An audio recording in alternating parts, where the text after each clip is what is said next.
Hey there, I'm your host, Johan Vandebeek, and today we have the first podcast of Voices of Sustainability in Thailand. And I have a very special guest tonight to kick it off. Here next to me is Dr. Kare Helge, and he's the head scientist of the OPTOCE program and SINTEF. So without further ado, let me dive into the first question. Dr. Helge, can you introduce yourself a little bit, how you came to this position and what lead you to the chief scientist position at OPTOCE? Okay, yes, I'm from Norway, Oslo, and I'm working in a research foundation called SINTEF.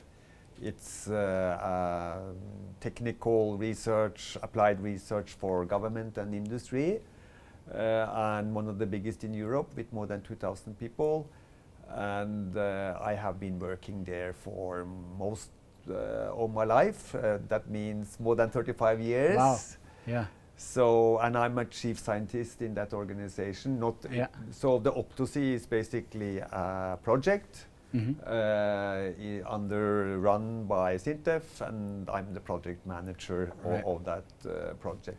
And it's part of the Norwegian government? No, it's a foundation, meaning that it's split between, private, not non-profit organization. Okay. So all the profit that we generate are actually fed back to the organization for reinvestment. So we have no shareholders, so it's a foundation. Yeah. Okay, excellent. Yeah. So today we're going to talk about plastic waste. Yeah. And the world sadly has a plastic waste problem in Southeast Asia as well. It's very significant here, right? So how would you describe here, especially here in Southeast Asia, the source of this problem and also the implications of it? The source is obviously that we are, having too much plastic. We are wrapping everything into plastic, and we seems to be not getting enough of plastic. And of course, Thailand is one of the largest consumers of plastic, and many of the plastic types that we are surrounded with today are not possible to recycle easily. If you have a PET bottle, for example, it is possible to recycle it into a new PET bottle, but that very seldom actually happens. A lot of the recycled plastic is actually turned into some fleece jackets or downcycled. Yeah, exactly. So it's not really a lot of recycling going around, and among the more than 9 billion tons of plastic which has been produced since the 1950s, less than 10% has been recycled. And that trend seems to continue, at least in the foreseeable future. Unfortunately. So that means most of the plastic which has been produced since the 1950s has actually ended up becoming a waste. Which is of course a big problem. Which is a big problem, especially because we are today facing maybe more than 5 billion ton of plastic waste which are accumulated in the nature, in landfills, in dump sites, etc. Yeah. And we have been studying this in Thailand, for example. And in Thailand, you are supposed to have around 2,500 landfills and dump sites. Wow. Yeah. Okay. And they contain, in average, approximately 40% plastic. Okay. So if you take the volume of that 2,500 dump sites and the 40% average plastic consumption, you will see that they contain up to maybe as much as 190 million tons. So is today put in dump sites. So too high consumption of plastic and too limited recycling capacity, right? Yes, and too limited other treatment options. And that is the problem, because plastic in the nature or in dump site tend to degrade physically into small particles called microplastic, which are going into the groundwater and rivers and out in the sea. And in the sea, sea animals, all kind of creatures are starting to eat microplastic. And that might affect the taste of the fish in the future. And then the microplastics enter our body. Exactly, and that's the latest research showing that we can actually find microplastic in the bloodstream of our body. So that's a huge problem. Yeah. So luckily, there's also people like you trying to find solutions for this, right? So OPTOCE stands for turning ocean plastics turned into an opportunity into the circular economy, right? Yeah. So could you elaborate a bit more on how this problem is converted into a solution, into an opportunity? Yeah, this OPTOCE project is a regional project, meaning that we are working in 5 countries. That's China, India, Myanmar, Thailand, and Vietnam. Okay. And the reason why we have chosen these 5 countries is that they are among the highest plastic consumers. Right. And again, then having the biggest plastic waste problem. So they generate close to 80 million tons every year. Wow, yeah. And all of the countries are in the same situation when it comes to waste management. They are in lack of treatment options. Right, right. But on the other side, they have the biggest industry, resource and energy intensive industry in the world, for example, cement manufacturing. Right. So close to 75% of all the cement is produced in this part of the world. Okay. And cement production requires huge amount of coal. Right, okay. Yeah. And the cement industry is accountable for around 7% of all CO2 emissions in the world. And if you can reduce the coal consumption and the raw material consumption with waste, for example, containing energy, then you can actually hit the fly twice. It's a win-win situation, it's actually. A win-win so situation. Because just less plastic going into circulation and ending up in landfills and oceans, and then also the industry it's less reliant on fossil fuels, and especially coal. Exactly. Right. Exactly. Excellent. Yeah. And of course, it also creates. We are trying to mobilize then the private cement industry, to come forward and to use, the cement manufacturing processes to get rid of parts of the non-recyclable plastic waste. Okay, excellent. So you said it already. You bring back also the industry in this equation, and you just had a very successful regional conference with OPTOCE this week. Congrats on that. Thanks. Which we're happy to be part of as well. And what I personally really liked at that conference was that there were so many different stakeholders. So there were startups working around circular economy with plastics. There was the academic world. There were NGOs, government organizations, that's yourself. And yeah, how important is that to bring the private sector in that equation? For us, this is really, really having a high priority, because I mean, the private companies is very often causing some problems, and they need to be part of the solution. I agree.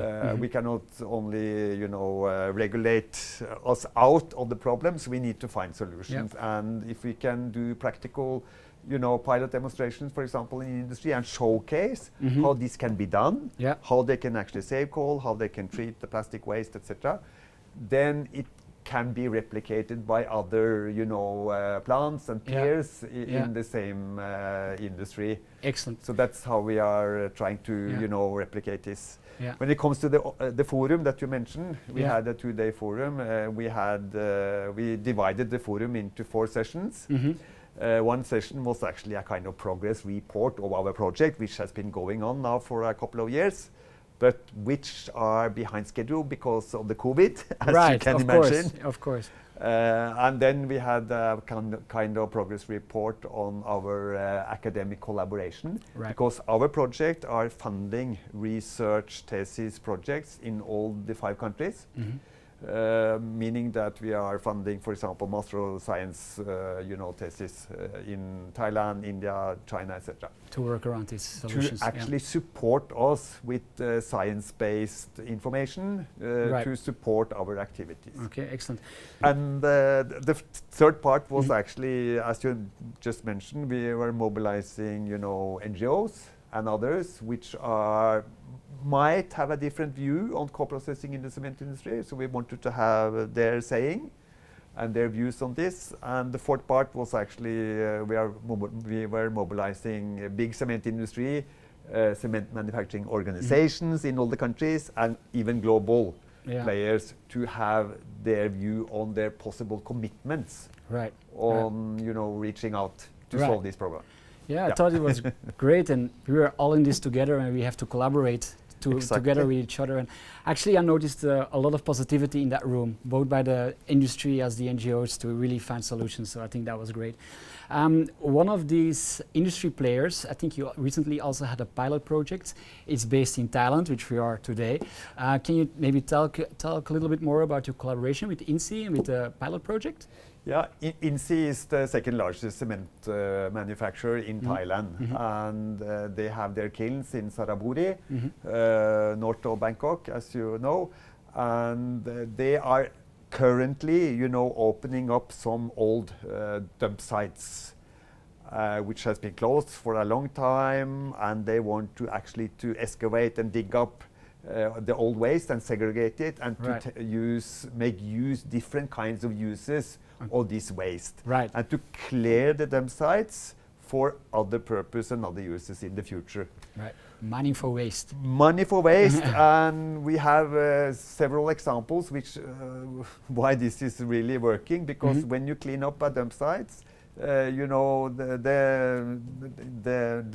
cost for the land is often 10 or 20 or 30 times higher than the cost for the remediation and cleaning up the site. Yeah, so turning waste into an opportunity. Exactly. Right. So there's a lot of great work being done by players as yourself and a lot of organizations around sustainability these days, right? But we see that many organizations, they face the challenge of communicate, amplifying what they do, creating visibility for their problem, right?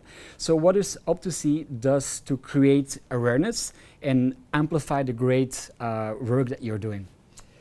Yeah, we try to reach out as much as possible and try to, convey the success stories, which is in many ways simple to understand. Right.